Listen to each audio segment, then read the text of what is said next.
Bienvenidos a una nueva sesión del curso de Historia de Madrid. Soy Fernando Velasco y en la sesión de hoy, bueno, pues vamos a ver todo lo que es el final de la monarquía de Carlos IV, la invasión francesa y sobre todo lo que fue el 2 de mayo de 1808. En sesiones anteriores vimos como en 1808 lo que fue la monarquía de Carlos IV estaba en pleno proceso de descomposición, fundamentalmente por un doble motivo. En primer lugar, y desde el punto de vista de la política internacional, se puede decir que tras la firma de la Paz de Basilea entre España y Francia el 22 de julio de 1795, la política exterior española empezó a subordinarse cada vez más a la política exterior francesa. Todo ello nos lleva a desastrosas alianzas con los franceses en contra de Gran Bretaña que culminaron en lo que fue la batalla de Trafalgar del día 21 de octubre del año 1805. Tras la pérdida de la batalla de Trafalgar, Napoleón renunció a la invasión de Inglaterra. Y fijaos, va a poner en marcha una nueva política conocida como el bloqueo continental. De lo que se trataba era de arruinar comercialmente a los británicos. Pero para ello toda Europa tenía que aceptar no comerciar con Gran Bretaña. Y prácticamente, aunque fuera por coacción, todos los países europeos aceptaron lo que es este bloqueo. España también lo aceptó. Solo uno se saltó lo que fue ese bloqueo continental obligado por Napoleón, que fue el Reino de Portugal. Por esa razón, fijaos, España y Francia firmaron un tratado en el año 1807, el Tratado de Fontainebleau, por el cual los españoles daban permiso a Francia para que 28.000 soldados de Napoleón traspasaran los Pirineos y se dirigieran a Portugal a invadirlo y acabar así con lo que sería el reino portugués. En este plano vemos perfectamente cómo el primer cuerpo de ejército que entró en Francia, que concretamente es esta línea azul al mando del mariscal Junot, pues es el que penetra a finales del año 1807 por España, atraviesa todo lo que es la península y llegó a Portugal, donde consiguió ocupar Lisboa, fijaos, el día 25 de noviembre de aquel año de 1807, obligando a la familia real portuguesa a marcharse a Brasil. ¿Cuál fue el problema? Que los franceses pues no solo se conformaron con Portugal.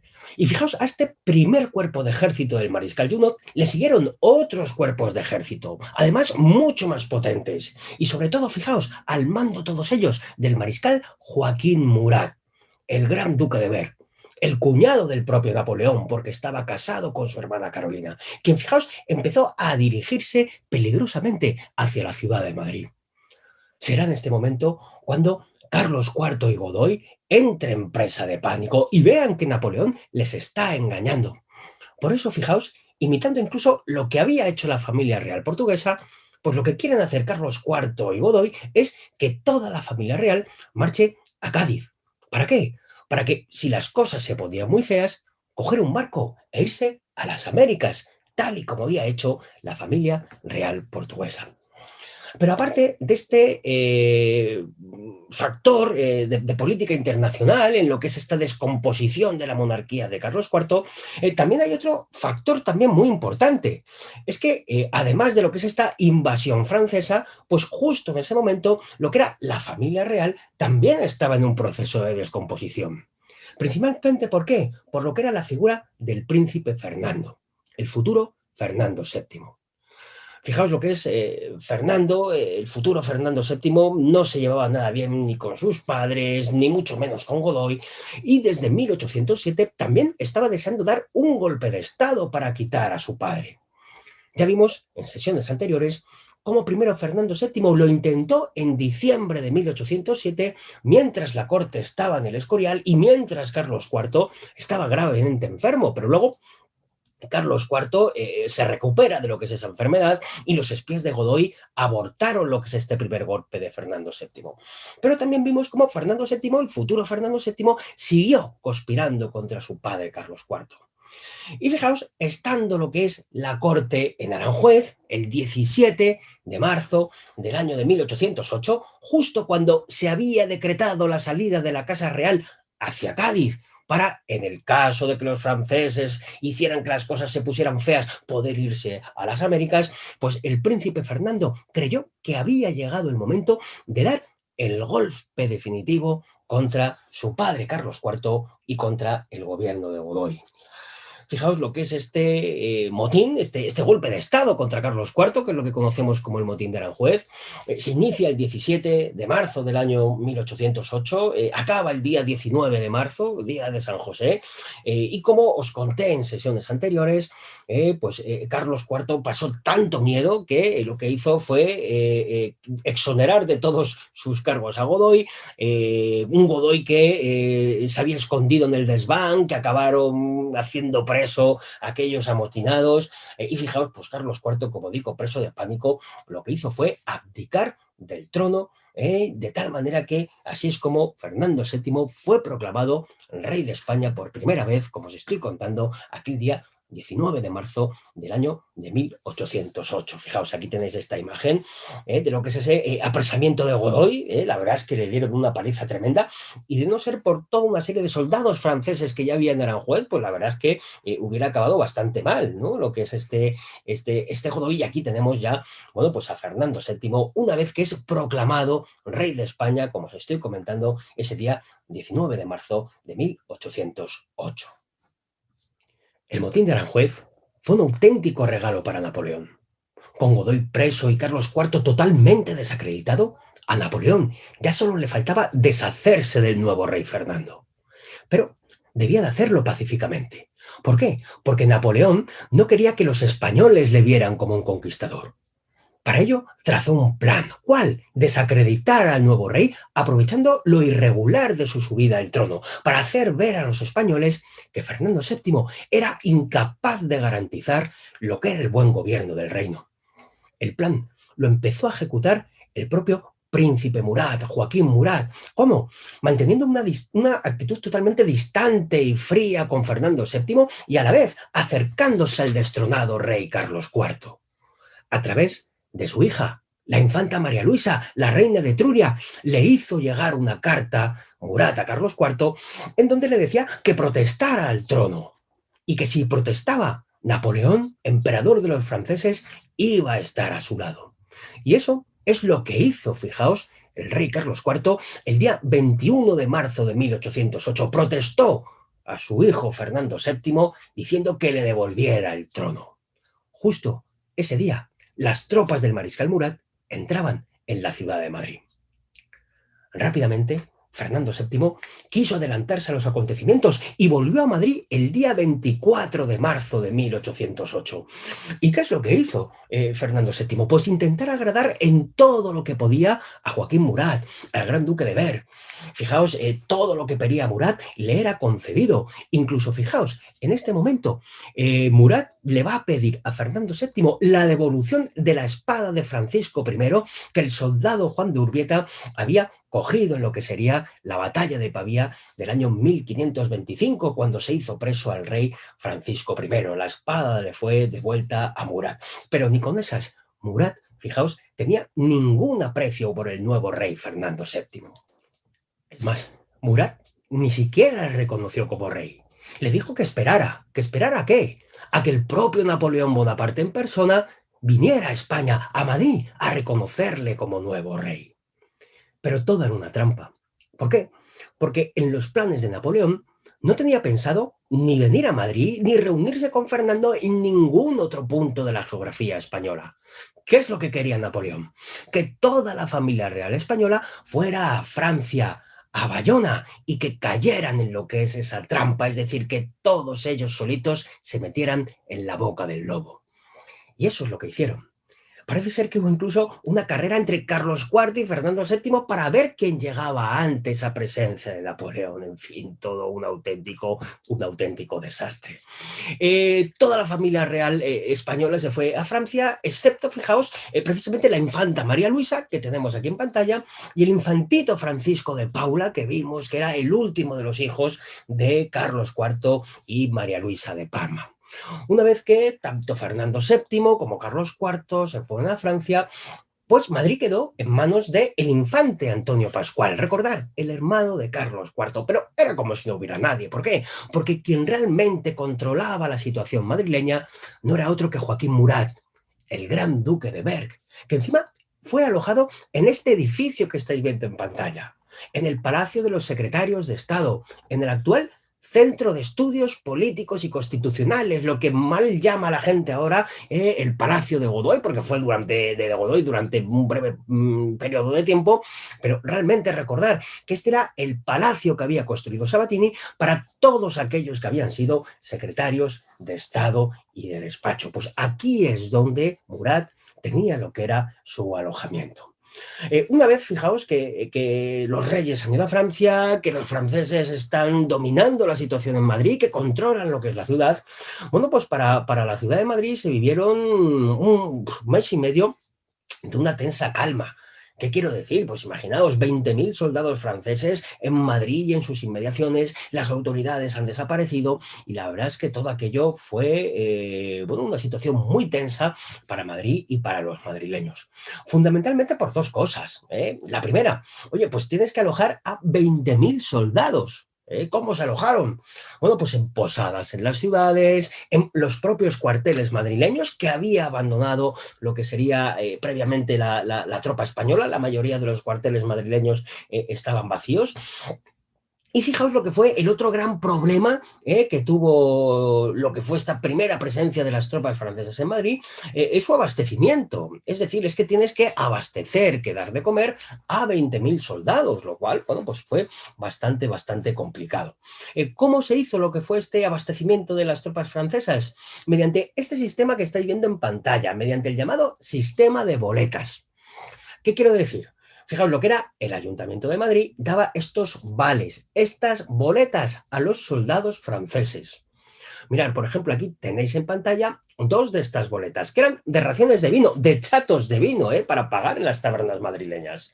Fijaos, este que tenéis arriba es una boleta, concretamente, como estáis viendo, del Estado Mayor del Gran Duque de Berg, de Joaquín Murat, concretamente de 4 raciones de vino.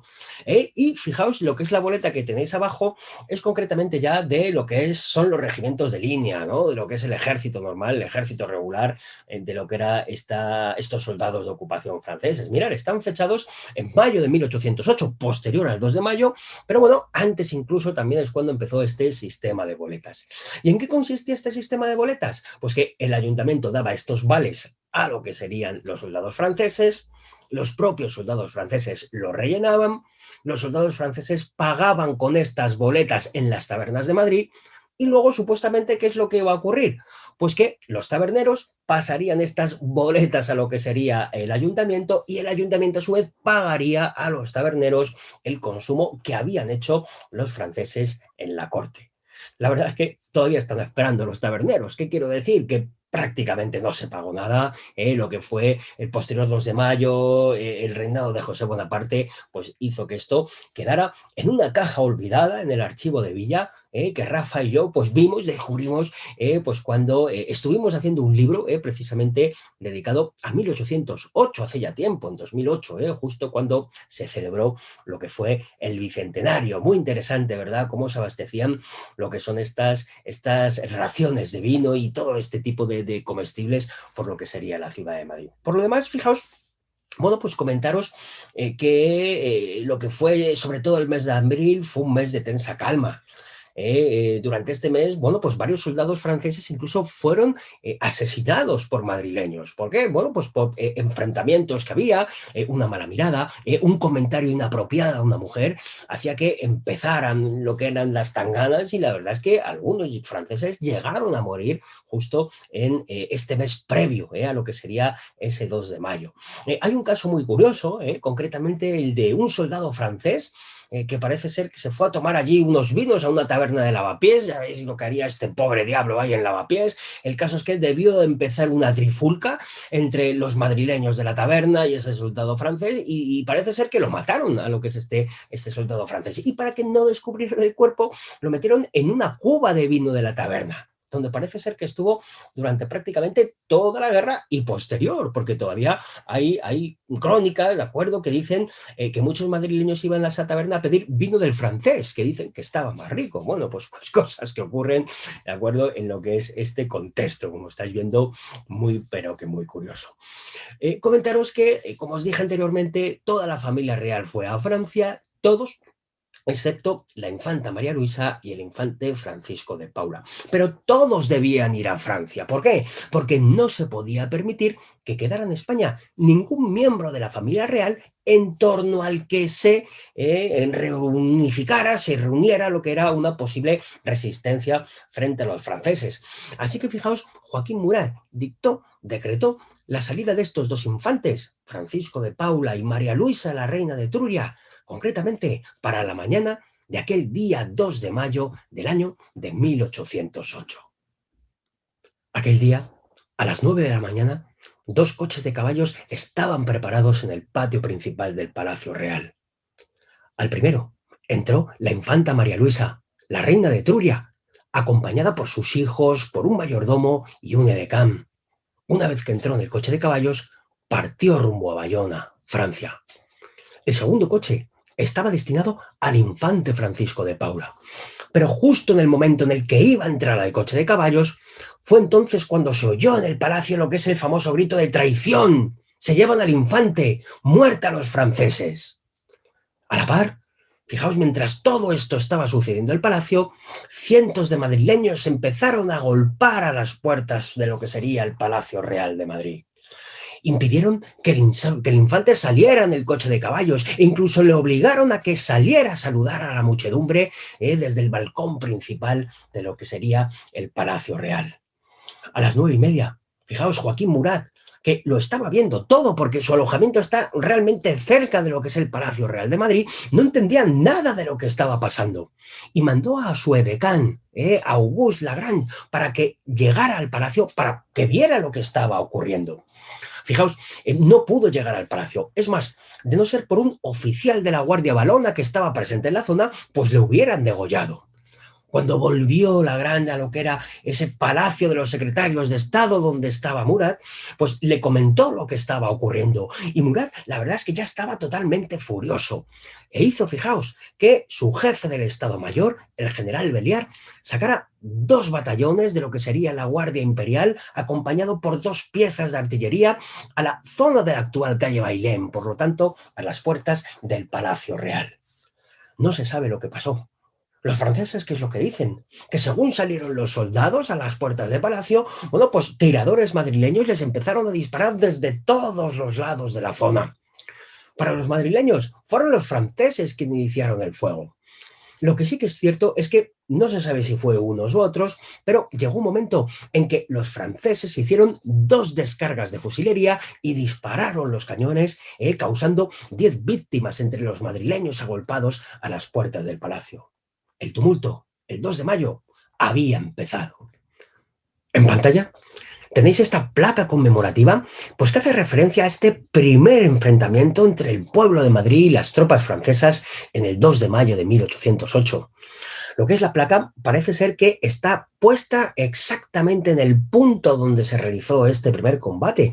Y fijaos, la placa la puso el Círculo de Bellas Artes de Madrid en el año 1908, pero como estáis viendo fue retirada incomprensiblemente durante la época de la Segunda República, teniendo que ser repuesta por el Ayuntamiento de Madrid en el año 1947. Como digo, marca el punto exacto en donde se produjo este primer combate entre los madrileños y las tropas francesas. Quiero insistir en ello porque, sobre todo en algunas páginas de internet, pues nos pone que el enfrentamiento se produjo en la plaza del 2 de mayo. Bueno, ese fue el último enfrentamiento, pero el primero, como queda dicho, se produjo aquí en lo que fue estas puertas del Palacio Real. Mientras tanto, la noticia de la refriega, la noticia del enfrentamiento corrió como la pólvora por todo Madrid. ¿Y esto qué hizo? Que muchos madrileños, totalmente indignados, salieran a la calle para combatir a los franceses. Todo valía para pelear con ellos. Piedras, palos, macetas desde las ventanas, pues todo se utilizaba para combatir a los soldados invasores. También fijaos, algunos personajes madrileños que tenían en sus casas escopetas de caza, las utilizaron para combatir al francés. Caso de, por ejemplo, el cazador Juan Muñiz. Tenía una escopeta en su casa y lo que hizo fue salir a la calle a combatir a los franceses y consiguió abatir a un capitán de mamelucos justo en las inmediaciones de la Plaza Mayor en estos momentos iniciales de lo que fue el 2 de mayo. Ante el cariz que estaban tomando los acontecimientos, pues Murat decide pedir refuerzos. y empezó a mandar correos a todo Madrid, especialmente a los campamentos situados por las afueras y en el interior, para que se prepararan los soldados franceses para el combate. Muy importante, fueron los correos que fueron al Retiro, al Real Sitio del Buen Retiro. ¿Por qué? Porque allí estaba acantonada buena parte de la caballería francesa, compuesta fundamentalmente por dos cuerpos: la famosa caballería polaca y los mamelucos egipcios, recordar, pues mercenarios al servicio de Napoleón Bonaparte. Empezó entonces una historia muy curiosa, que fue la caza del correo. Todos los correos que salieron de lo que fue este Palacio de los Secretarios de Estado, pues empezaron a ser perseguidos por los madrileños. Muchos no llegaron a su destino final. Por ejemplo, uno de estos correos eligió mal. Se metió por la zona de la parroquia de San Nicolás, Plaza del Biombo, y allí, fijaos, pues fue abordado por madrileños que le consiguieron tirar al suelo y rápidamente le cortaron el cuello. Parece ser que otros de estos correos fueron por la zona sur, por el entorno de la Puerta de Toledo, pero tampoco llegaron al Retiro. En ese caso, fueron las mujeres madrileñas de la zona quienes se abalanzaron contra los franceses, ¿de acuerdo? Matando a algunos de estos correos, impidiendo que llegaran al Retiro. Tuvieron más suerte los que fueron por el norte, por lo que sería el antiguo Paseo de los Areneros, hoy calles de Alberto Aguilera, Carranza, Génova y Sagasta. ¿Por qué? Porque, bueno, ese era el lugar natural que tenían los reyes para ir hacia el sitio del Retiro. Por las afueras, pues apenas había madrileños, luego pudieron llegar bien. Hubo uno que se equivocó, el teniente Legrand, y cuando ya estaba al final del Paseo de Areneros, en lugar de cruzar lo que sería la Puerta de Recoletos, pues se metió por la calle Barquillo, y al bajar por la calle Barquillo, pues una madrileña parece ser que le tiró una maceta a la cabeza, en donde allí murió. El teniente Legrand, fijaos, de un macetazo en la cabeza en lo que sería esa calle del Barquillo. Lo que pasa es que, bueno, pues finalmente muchos correos consiguieron llegar a su destino, y en este momento la caballería francesa se preparó para el asalto. Mientras tanto, los combates se habían extendido a buena parte de la ciudad. Ya no solo se combatía en el entorno del Palacio Real, parroquia de San Nicolás, sino que por la calle Mayor, Puerta del Sol, zona de Atocha, se habían iniciado violentos combates contra los franceses. Muy interesante fue la lucha que se produjo en la Plaza Mayor de Madrid, donde había alguna compañía francesa que estaba intentando desperdigar a tiros a la muchedumbre. En lo que fue este combate de la Plaza Mayor, se distinguieron sobre todo los presos de la cárcel de Madrid, los presos de la cárcel de Corte, que recordemos que estaba situada en el actual Palacio de Santa Cruz, lo que conocemos hoy como el Ministerio de Asuntos Exteriores. Parece ser que una parte de aquellos presos pidieron permiso a las autoridades para salir a combatir a los franceses, con la promesa de que cuando acabara la batalla volverían otra vez a la cárcel. Serían delincuentes, pero en aquella época eran gente de palabra, eran gente de honor, porque después de la batalla parece ser que volvieron todos menos dos, y que no se sabe qué pasó con ellos. Igual murieron en combate, o a lo mejor es que simplemente se fugaron. Pero fijaos, eso de que fueran todos menos dos, pues es algo para pensar en lo que era la palabra que tenía aquella gente. Aparte de lo que fue la Plaza Mayor, también fue muy violento el combate que se produjo en el eje de Hospital General, es decir, actual Museo Reina Sofía, y Plaza de Antón Martín, donde estaba un conocido hospital madrileño, el Hospital de San Juan de Dios, o Hospital de Antón Martín. En lo que fue la Plaza de Antón Martín, hubo un combate importante, cayeron heridos y muertos muchos madrileños y muchos franceses, y parece ser que muchos de los hermanos de San Juan de Dios, del Hospital de Antón Martín, pues salieron a atender a los heridos, tanto madrileños como franceses. También, como os he comentado, muchos soldados franceses intentaron entrar en el Hospital General, lo que hoy sería el Museo Reina Sofía. Intentaron asaltar la cocina, y allí, fijaos, tuvieron lo que fue el enfrentamiento con 5 pinches y 5 practicantes que prácticamente les echaron de lo que fue ese Hospital General a los soldados franceses. Más tarde volvió, fijaos, una manga de granaderos franceses que hizo preso a todo el personal de la cocina del Hospital General de Madrid. Aquella noche morirían fusilados en el Prado, como veremos posteriormente, una auténtica lástima. Pero de todos estos combates de la primera parte de lo que sería este 2 de mayo de 1808, quizá el combate más violento se vivió, por supuesto, en la Puerta del Sol. Allí, fijaos, los soldados franceses tuvieron que hacer frente a numerosos tiradores y gente que con todo tipo de objetos salía a combatirles.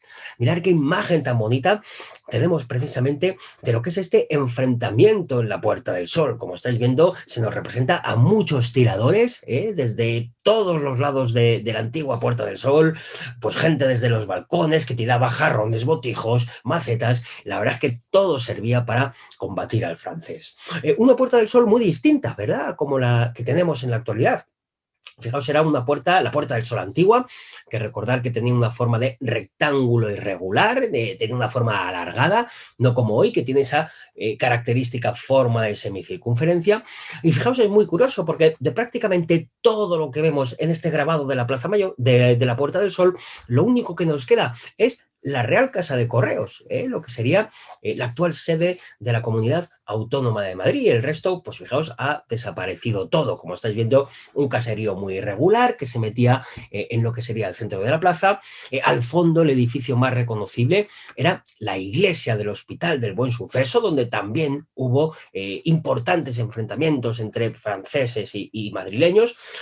Aquí delante de lo que es la iglesia del Buen Suceso, vemos que está esta fuente, la fuente de la Puerta del Sol, la que conocían los madrileños como la Mariblanca, la famosa Mariblanca, que le vemos aquí coronar lo que es esta fuente de la Puerta del Sol. Y por comentaros alguna cosita más, en lo que sería la carrera de San Jerónimo, también destacaba lo que es este convento que estáis viendo aquí, y también lamentablemente desaparecido, el convento de la Victoria, de mínimos de San Francisco de Paula, ¿de acuerdo? Un convento muy interesante, desamortizado por Mendizábal en 1836, lamentablemente derribado, y bueno, pues en su recuerdo todavía nos queda allí una calle por esa zona que se llama la calle de la Victoria. Imagen interesante de lo que es este enfrentamiento entre madrileños y lo que serían estos soldados franceses. Un primer enfrentamiento que parece ser que consiguieron ganar los madrileños. Consiguieron echar a las partidas de infantería francesa que estaban en lo que era esta Plaza de la Puerta del Sol. Pero nada más echar a la infantería, de repente, y según las crónicas, parece que empezó a temblar el suelo. ¿Qué es lo que venía? La caballería. La caballería del entorno del Retiro, del entorno del Museo del Prado, de lo que fue la antigua fábrica de porcelana china. Ahí es donde estaba acantonada la caballería francesa. Y parece ser que vinieron por los dos lados, tanto por la calle Alcalá como por la carrera de San Jerónimo. ¿Quiénes venían? Los, fijaos, mamelucos, aquellos mercenarios egipcios al servicio de Napoleón, y la caballería polaca, un cuerpo, fijaos, de caballería muy valiente, que sobre todo se distinguirá, como veremos en próximas clases, en lo que fue la batalla de Somosierra de finales de aquel año de 1808. Parece ser que este enfrentamiento en la Puerta del Sol, este segundo enfrentamiento con la caballería, es el que nos retrata Goya en este famoso cuadro de la carga de los mamelucos. Bueno, de lo que se ve detrás, pues no se sabe muy bien si eso es o no la Puerta del Sol, pero tal y como fue el 2 de mayo, pues lo más probable es que el cuadro está ambientado en este momento que estamos viendo, en este momento en el que los mamelucos y la caballería polaca atacan lo que es la Puerta del Sol. Como estáis viendo, es un cuadro muy dramático, madrileños con navajas, cuchillos y palos, enfrentándose a soldados profesionales perfectamente armados, ya estos mamelucos egipcios que cimitarra en mano hacían volar cabezas en lo que fue este duro combate. Aún así, tuvieron bastantes bajas. Por ejemplo, el jefe de los mamelucos, que le apodaban el terrible Mustafa. Fijaos qué cosas, se había distinguido en lo que eran las batallas napoleónicas, empezando por la de Austerlitz, ¿de acuerdo? Pues fue el primero que entró en la Puerta del Sol y allí murió de un tiro en la cabeza. La verdad es que o muy valientes estos soldados, o despreciaban totalmente el valor de los madrileños, porque, bueno, entró el hombre ahí directamente en la Puerta del Sol sin un tipo de cuidado, y la verdad es que fue el primero que cayó. Lo cierto es que la verdad es que madrileños armados con palos y navajas poco podían hacer ante estos soldados profesionales. Y llegó un momento en que los franceses consiguieron conquistar lo que sería la Puerta del Sol. En ese momento muchos madrileños huían de lo que sería el centro, huían de la zona de sol. Pero fijaos, justo en el momento en el que huían, se empieza a oír un grito, una nueva consigna, que ¿cuál era? A Monteleón. Todos debíamos ir a Monteleón, al Parque de Artillería de Monteleón. Llegados a este punto, nos tenemos que preguntar por qué el 2 de mayo únicamente los civiles salieron a luchar contra los franceses. ¿Qué pasaba con el ejército español? ¿No había en Madrid soldados? Y la verdad es que había muy pocos. Fijaos, Madrid era una capitanía general desde época de Carlos III. Justo desde después del motín contra Esquilache, Carlos III convirtió a Madrid en esta capitanía general. Pero ¿qué es lo que ocurre? Que aunque estaba bien guarnecida de soldados, la mayoría de los militares españoles no estaban en Madrid cuando empieza el 2 de mayo. Previamente, en el mes de marzo, habían salido con los reyes rumbo a Aranjuez, de tal manera que en Madrid quedaba un retén puramente testimonial. Además, los pocos militares que había en la ciudad les habían dado órdenes sus mandos para que no lucharan contra los franceses, de tal manera que muchos se quedaron en sus acuartelamientos. Hubo otros que sí salieron a luchar a título propio, de una manera individual. Se quitaron las ropas de soldados, se vistieron de civiles y sí que salieron a luchar contra el enemigo. Por poneros un caso, fijaos, el de Manuel Calvo Mestre, un oficial de la Real Guardia de Infantería Española que sí sale a la calle a luchar contra los franceses, matando a muchos enemigos e incluso salvando a unos cuantos infelices de morir arcabuceados por los franceses entre las parroquias de Santiago y San Juan. Pero en general, fijaos, pues en Madrid había muy pocos soldados. Sí que es verdad que aparte de estos soldados que no hicieron nada y los que lucharon a título individual, pues sí que hubo unos soldados que sí se organizaron. Fundamentalmente, miembros del Real Cuerpo de Artillería. Es en este momento el momento en el que tenemos que hablar de dos de los grandes héroes de aquel día, Luis Daoíz Torres y Pedro Velarde Santillán. Fijaos, fueron Daoíz y Velarde, oficiales del Real Cuerpo de Artillería, los que se hicieron con el cuartel de Monteleón. Recordar, lo vimos en la clase número 6, en la visita que hicimos por el barrio de Maravillas. Ese cuartel de artillería de Monteleón se había asentado sobre un antiguo palacio, el de los duques de Monteleón y Terranova, y que había sido convertido en parque de artillería por Godoy. Pues bien, cuando entraron las tropas francesas en Madrid, la verdad es que el cuartel de Monteleón se convirtió en una especie de cuartel mixto. ¿Qué quiero decir? Había soldados franceses y también había estos soldados españoles. Fijaos, cuando empieza lo que es la refriega del 2 de mayo, Daoíz y Velarde se hicieron con el control del cuartel sin pegar apenas ni un solo tiro.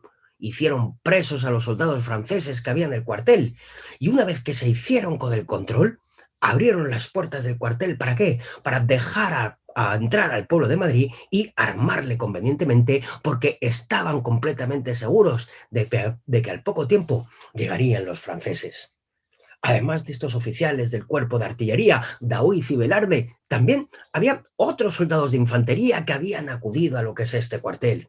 Sobre todo destacaba la compañía del capitán Goicoechea, del Regimiento de Voluntarios del Estado, en donde también estaba entre sus filas el famoso Jacinto Ruiz Mendoza, el teniente Ruiz, que preparará convenientemente la defensa del parque ante la previsible llegada de las tropas francesas. Daoíz y Velarde estaban en lo cierto, pues no tardaron en llegar los franceses. Los primeros que atacaron fue concretamente el batallón Westfalia, de la brigada Isenburg, primera división de infantería. Soldados rudos, veteranos y valientes que se acercaron al parque de artillería por la antigua calle de Santo Domingo, hoy calle de Daoíz, es decir, la vía que conecta lo que es la calle San Bernardo con el propio parque de artillería. Si hoy en día esa es una calle estrecha, entonces lo era todavía más, lo que fue un gran fallo de los franceses. Atacaron por un sitio muy estrecho, totalmente envalentonados. Quizá no pensaban que ni por cualquiera de las cosas unos zarrapastrosos les iban a parar. Pero lo cierto es que les frenaron. Desde el parque no tardaron en empezar las descargas de fusilería y artillería, y claro, como los franceses habían atacado por una calle tan estrechita, las primeras filas del batallón Westfalia fueron literalmente deshechas. Los franceses se retiraron, de tal manera que pronto comenzó un segundo ataque. Este lo haría otro batallón, concretamente el cuarto batallón provisional, También de la brigada del príncipe de Eisenburg, primera división de infantería, quien volvió a atacar el parque de Monteleón al mando del coronel Montholon, uno de los militares más importantes y más cercanos a Napoleón del ejército francés. El batallón de Montholon ataca concretamente por 3 sitios y la lucha fue totalmente encarnizada. Es más, los franceses estuvieron a punto de tomar el parque. Será en este momento cuando murió toda la dotación del cañón que mandaba Jacinto Ruiz Mendoza. Incluso el propio oficial quedó muy mal herido. Así estaba la lucha entre españoles y franceses en lo que sería este parque de artillería, cuando de repente ocurrió uno de los hechos más controvertidos de lo que fue esta defensa del parque de artillería de Monteleón. Un capitán español, concretamente Melchor Álvarez, del Regimiento de Voluntarios del Estado, se acercó bajo bandera blanca al parque de artillería. Supuestamente traía órdenes del gobierno en las que pedía a los soldados españoles que dejaran de pelear con los franceses, que estaban locos, que eran nuestros aliados, que no podíamos acabar así. El caso es que se empieza a parlamentar bajo bandera blanca. El coronel francés Montholon empieza a hablar con David, Velarde y los máximos responsables del cuartel. Y parece ser que empieza a cundir el rumor entre los españoles que finalmente se iba a rendir el cuartel. Y para que esto no ocurriera, parece ser que desde uno de los cañones del parque se abrió fuego contra los franceses. Un hecho controvertido, porque no dejábamos de estar bajo bandera blanca. Esta sorpresa a la que sometimos a los franceses, ¿verdad? Pues les dejó bastante tocados. Los franceses acabaron retirando e incluso se hizo preso al propio coronel Montholon, que se le metió con sus compañeros que habían sido apresados anteriormente en las cuadras del parque de artillería de Monteleón. Imaginaos Joaquín Murat. Debía estar ya totalmente furioso. Así que fijaos, ordenó atacar una tercera vez, esta vez concretamente a lo que es a la segunda división de infantería, en uno de los batallones de la segunda división de infantería, al mando del general Goblet. En este momento, fijaos, la lucha ya fue bastante encarnizada. Los franceses poco a poco se iban acercando más y más a las puertas del parque, hasta que llega un momento en que la sobrepasan. Entonces ya la lucha era inútil. El primero que murió fue Luis Daoiz, de un tiro del pecho, como estáis viendo en la imagen. Aquí estamos viendo a los soldados franceses entrando por el famoso arco del parque de artillería de Monteleón y justo detrás lo que es la iglesia del Convento de las Maravillas, recordar ese monasterio de San Antón que vimos en la visita a lo que fue este barrio de maravillas. Fijaos, posteriormente, Velarde fue herido en una pierna, le hirieron en un muslo y justo en ese momento parece ser que las posiciones españolas se rendían. Velarde todavía estaba vivo. Lo que pasa es que cuando se acercó uno de los generales franceses insultándole, parece ser que cogió una bayoneta e intentó matarlo, y justo fue en ese momento cuando varios soldados franceses, como estamos viendo en la imagen, les ensartaron a bayonetazos. Madrid quedó tranquilo hacia las 2 de la tarde, siendo el último punto de resistencia contra los franceses la lucha de este parque de artillería de Monteleón. Lo que es el parque de artillería, pues estuvo durante muchos años más en pie, concretamente hasta el año 1869, como os comenté en la visita que hicimos en semanas pasadas. Dejó de ser cuartel previamente, hacia la década de 1840, y se convirtió en una fábrica de telas, y así estuvo lo que es este antiguo parque de artillería, hasta que en el año 1869 el entonces alcalde de Madrid, Nicolás María Rivero, recordar, el primer alcalde de Madrid elegido por sufragio universal, pues decidió derribar el parque de artillería para construir en su lugar una plaza que, cómo no, se le puso el nombre de Plaza del 2 de Mayo. En la imagen, muy bonita por cierto, pues vemos precisamente ese momento en el que se está desmantelando el parque de artillería de Monteleón. También fijaos, recordar cómo el edificio que veis detrás era concretamente el Convento de las Maravillas, ese convento de carmelitas de San Antón, que recordar que también fue desamortizado en 1869 para construir en su lugar la Plaza del 2 de Mayo. Recordemos que tirar lo que es el edificio conventual, dejaron únicamente la iglesia, y lo que sería esa esquina del edificio conventual construyeron la plaza del 2 de mayo. Mirad, voy a poner ahora una fotografía actual en donde se ve cómo se ha derribado el edificio conventual, cómo únicamente nos queda en la actualidad la iglesia, y lo que vemos en el centro de la plaza es este arco concretamente dedicado a estos defensores del Parque de Artillería de Monteleón y, cómo no, a Daoiz y Velarde. Recordar que, aunque lo ponga en algunos libros y páginas de internet, lo que es esta puerta del Arco de Monteleón, la que vemos hoy en la Plaza del 2 de Mayo, no es la original, es un arco conmemorativo que se hizo, como os estoy comentando, en aquel año de 1869, fijaos, 61 años después de lo que fueron estas jornadas del 2 de mayo. Recordar que desde 1932 pues también se puso en la plaza lo que es esta estatua, este monumento de Daoiz y Velarde, hecho por Antonio Solá en el año 1831, cuando estaba pensionado en Roma, y que tras estar en varias ubicaciones a lo largo de la ciudad de Madrid, como vimos en sesiones pasadas, pues se acabó poniendo aquí en lo que es el centro de la plaza. Importante, ¿verdad? Lo que es este monumento y esta plaza del 2 de mayo que se hizo sobre el antiguo solar de este Parque de Artillería de Monteleón. Después de la lucha, lamentablemente, llegó la represión. Aquella misma noche, el mariscal Murat decretó que todos aquellos patriotas madrileños que habían sido cogidos con armas en la mano fueran fusilados inmediatamente. La verdad es que muchos madrileños murieron en aquella terrible noche del 2 al 3 de mayo de 1808, siendo fusilados en distintos puntos de la ciudad. Quizá el más conocido, pero el menos numeroso, fue la montaña del Príncipe Pío, donde murieron arcabuceados 43 madrileños presos por los franceses, como estamos viendo en este genial cuadro de Francisco de Goya. Estos fusilamientos del Príncipe Pío. La verdad es que mucho se ha hablado del lugar donde pudieron ser estos fusilamientos. Y siempre que a la gente le viene a la cabeza todo esto de los fusilamientos del Príncipe Pío, la verdad es que pensamos en la parte de abajo, en la parte de la estación, cercano a Casa Mingo. Y ahí no parece ser que fuera el lugar de fusilamientos. Recordamos que lo que era aquella posesión del Príncipe Pío, el Real Sitio de la Florida, sí, empezaba en la parte baja junto al río, pero recordemos que llegaba hasta la calle Princesa. Lo que era esa posesión era una posesión enorme. Así que quizá el punto donde es más probable que fueran fusilados estos 43 patriotas por los franceses fue concretamente lo que sería la calle Ferraz, muy cerquita ya de Plaza España, justo en el lugar donde hoy hay un monumento a las víctimas del 2 de mayo realizado por Aniceto Marinas a comienzos del siglo XX. Fijaos, lo que es la perspectiva que nos coge Goya no deja lugar a dudas. Mirad, esta perspectiva que estamos viendo en el cuadro no puede ser desde abajo, no puede ser desde Casamingo. ¿Por qué? Porque ahí está ese barranco, ¿de acuerdo?, que nos lleva hacia la parte de arriba por el Paseo del Rey, y ahí no se podría ver, entre otras cosas, este edificio que estáis viendo. No tendría esa perspectiva.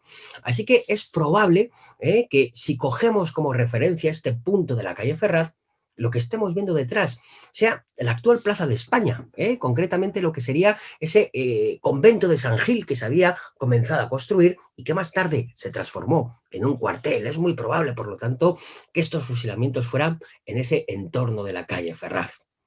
Como os he dicho aquí, fueron fusilados 43 madrileños, pero no fue el sitio más numeroso. También se fusiló junto a la Puerta de Recoletos, en las afueras de Madrid, y seguramente el punto más numeroso de fusilamientos fue concretamente la entrada al Real Sitio del Buen Retiro. Allí se hizo un acuerdo de presos, se llevó a numerosos madrileños y ahí sí que fueron fusilados en esa noche de 2 al 3 de mayo de 1808. Milimétricamente, este punto de fusilamientos correspondería con lo que hoy conocemos como la Plaza de la Lealtad, entre la Bolsa y el Hotel Ritz, y en donde está ese monumento a las víctimas del 2 de mayo, que desde 1986 es el monumento a todos los que dieron su vida por España. Y no se sabe exactamente cuántos madrileños fueron fusilados, o cuántas bajas madrileñas hubo aquel 2 de mayo de 1808. La verdad es que todo lo que fueron las víctimas fueron rápidamente enterradas. Todos aquellos madrileños que fueron fusilados fueron enterrados en una fosa común, y luego hay que tener en cuenta que pasaron muchos años hasta que acabó la guerra. De tal manera que cuando acaba la contienda, cuando vuelve Fernando VII, es cuando se produjo lo que fue su desenterramiento. Se desenterraron los cadáveres, que por cierto, buena parte de ellos fueron incinerados y guardados en una urna, que en un primer momento se llevó a la Colegiata de San Isidro y que hoy tenemos precisamente metida en lo que es ese monumento de la Plaza de la Lealtad. Habían pasado muchos años, se incineraron los cuerpos y no tenemos un número exacto de bajas. Quizá los datos más realistas, los datos quizá más correctos, son lo que nos aportó Pérez de Guzmán y Gallo, este gran investigador, en el año 1908, cuando se cumple el centenario de lo que es este 2 de mayo, hizo un libro muy importante del Madrid el 2 de mayo, en donde nos da unas cifras bastante realistas, pero tampoco podemos decir que sean las correctas. Fijaos, concretamente, Pérez de Guzmán y Gallo nos da 408 muertos y 171 heridos entre las filas españolas. Y unos 200 franceses es probable que murieran, aunque tampoco tenemos una cifra exacta, sobre todo porque los franceses quisieron ocultar totalmente lo que había ocurrido en Madrid en aquel 2 de mayo de 1808.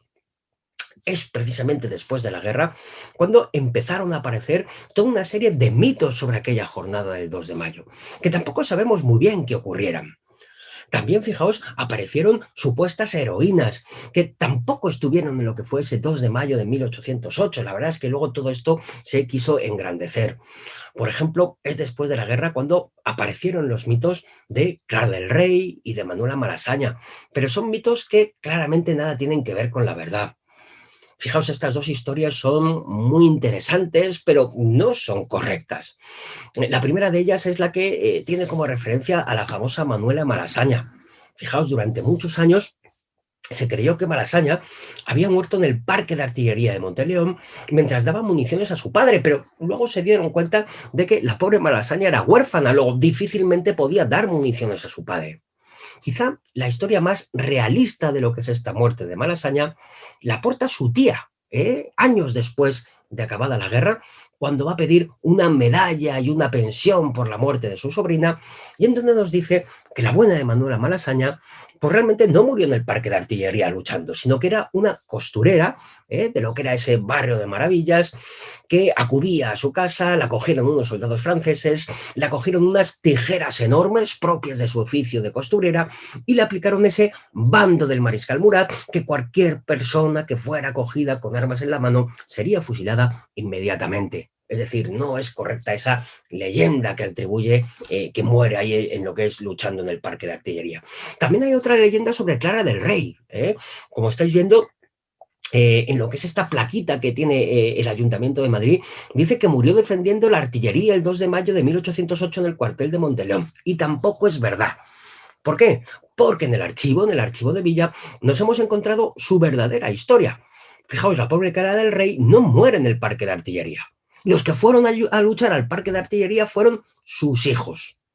Y bueno, pues ella se quedó en casa y la pobre, bueno, pues preocupada por sus hijos, asoma la cabeza para ver si vienen y una de esas veces que se asoma al balcón, pues una bala perdida pues le dio y murió pues prácticamente al instante. Todo esta, precisamente esta historia, pues nos la cuenta uno de sus hijos cuando fue a pedir la pensión a lo que es esas víctimas del 2 de mayo que posteriormente dio el rey Fernando VII. O sea que de toda esta historia que se nos cuenta el 2 de mayo, la verdad es que todo ello pues estuvo luego bastante exagerado.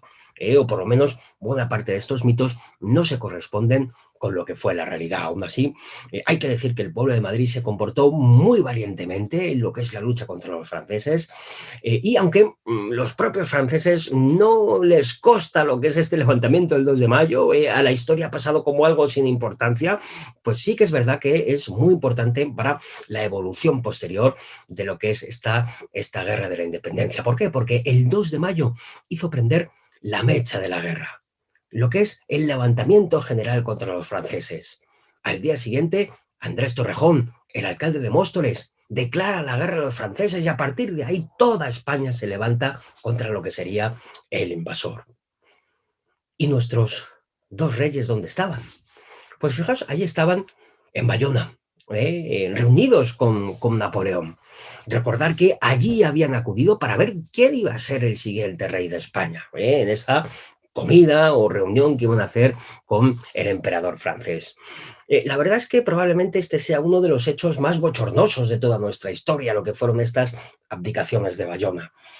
Fijaos, la propia emperatriz Josefina nos cuenta cómo era totalmente lamentable ver que la propia reina María Luisa de Parma, enfurecida con su hijo, pedía a Napoleón que le fusilara inmediatamente. Fijaos, la reina de España pedía a Napoleón que fusilara a su propio hijo. Las peleas entre Carlos IV y Fernando VII fueron realmente constantes y terribles, hasta que llegó un punto en que Napoleón, pues bien sabéis lo que ocurrió, ¿verdad? Dijo a Fernando VII, rey Fernando, quiero que inmediatamente devuelvas los derechos a tu padre, el rey Carlos. Carlos acepta lo que es la devolución del trono. Carlos estaba seguro en esa carta. Napoleón le había dicho que le iba a ayudar.